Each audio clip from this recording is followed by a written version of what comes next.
Hello guys, welcome to my YouTube channel. Dito ngayon sa lugar namin guys. Yan, napakalakas ng din, very super typhoon na na darating. Malakas na bagyo daw ito guys. So itong hangin ito, pa lang to, low pressure pa lang daw to.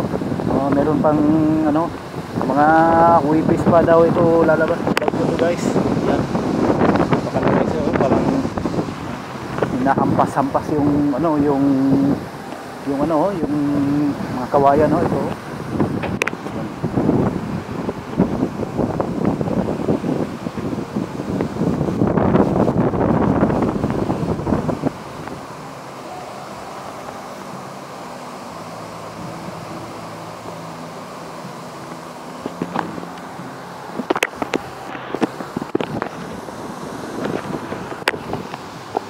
Ayan yung mga diyan, mga nasa gilid sa dagat diyan.